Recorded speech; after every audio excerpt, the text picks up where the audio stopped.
मध्य पूर्व के संघर्ष ने ईरान के खिलाफ इजरायल और अमेरिका के गठबंधन ने जो रुख दिखाया है उसने अरब रीजन में युद्ध के बादल गहरा दिए।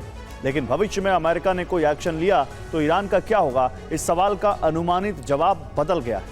और यह परिवर्तन सिर्फ ईरान के तेवर बदलने से नहीं हुआ है, बल्कि ईरान ने जो क्षमता दिखाई है उसने दुनिया को अनुमानित धारणा बदलने पर मजबूर कर दिया है। ऐसा क्यों कहा जा रहा है, इस जमीनी विश्लेषण में देखिए। 13 जून 2025 ईरान पर हमला। 13 जून 2025 को तड़के इजरायल के 200 फाइटर प्लेन्स ईरान की सीमा में दाखिल हुए।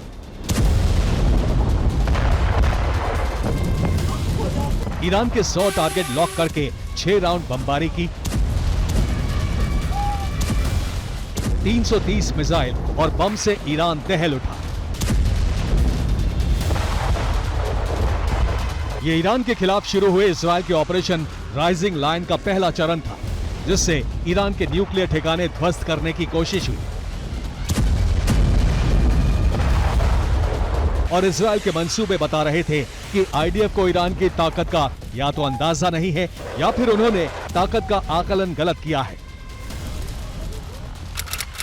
14 जून 2025 ईरान का पलटवार। ऑपरेशन राइजिंग लायन के जवाब में ऑपरेशन 2 प्रॉमिस 3 के तहत ईरान ने इजरायल पर 300 मिसाइलें दागी। 100 से ज्यादा आत्मघाती ड्रोन लॉन्च किए, जिसमें इजरायल के 150 ठिकाने दहल गए।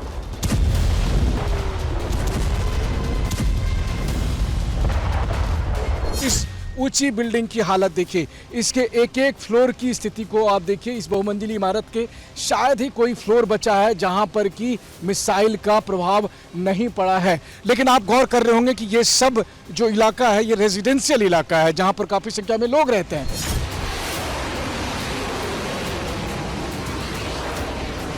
ईरान ने संदेश दे दिया कि ना तो उसके युद्ध क्षमता पर उंगली उठाई जा सकती है और ना ही उसकी तैयारी अधूरी है, जिससे इजरायल की क्षमता पर सवाल खड़े हो गए।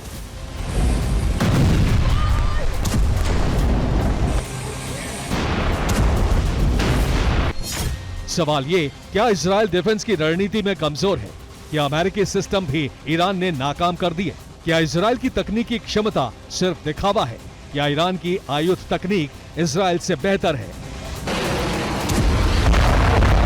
सवाल इसलिए भी उठना जरूरी है क्योंकि ईरान ने जिन ठिकानों को टारगेट बनाया वो सामान्य नहीं थे, बल्कि इजरायल के बेहद संवेदनशील क्षेत्र थे।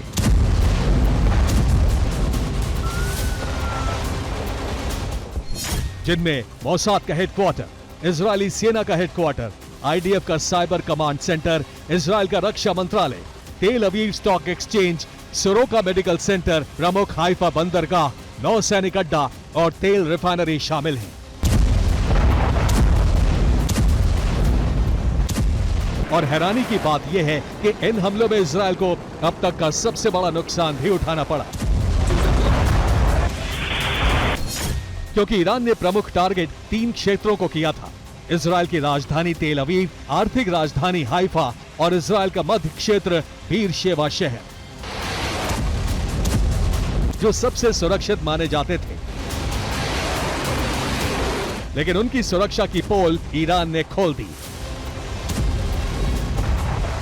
ये जो माइक्रोसॉफ्ट की बिल्डिंग के ठीक पीछे में एक के बाद एक 8 ऐसी इमारतें हैं जो पूरी तरह से खंडहर बन चुकी है, ध्वस्त हो चुकी है। और उन तस्वीरों को इस वक्त आप देख रहे हैं। एक बड़ा सा गड्ढा बन गया था जब मिसाइल गिरे थे। तो सबसे पहले मैं आपको वो जगह दिखाता हूं जहां पर मिसाइल गिरे थे।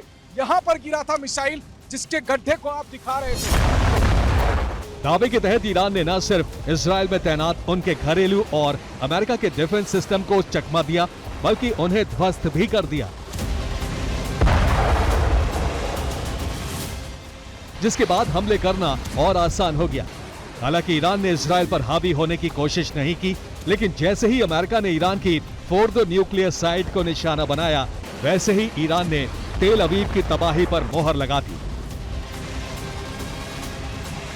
इसके कैमरे पर इस वक्त आप वो तमाम तस्वीरों को देखिए। उन तस्वीरों को हमारे कैमरा सहयोगी रोहित दिखाने की कोशिश करते हैं, और जिस तरीके का मिसाइल का इस्तेमाल किया गया है, जिस तरीके से यहाँ पर मिसाइल के इस्तेमाल के बाद जो तबाही हुई है, वो इस वक्त TV9 के कैमरे पर आप साफ तौर पर देख सकते हैं।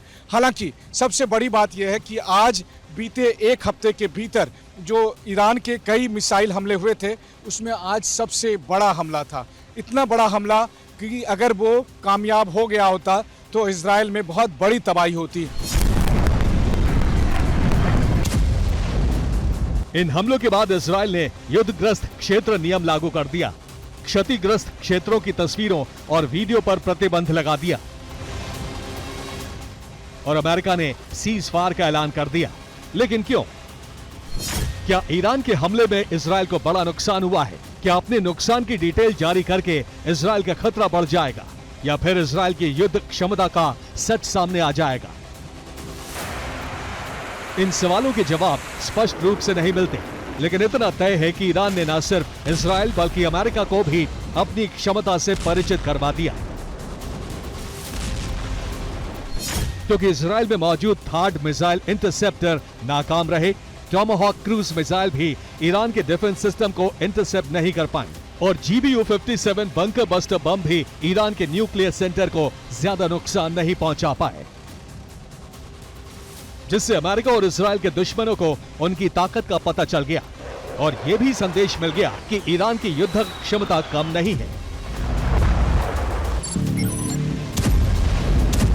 हाइफा शहर, और इस हाइफा शहर की ये है वो ऊंची बिल्डिंग।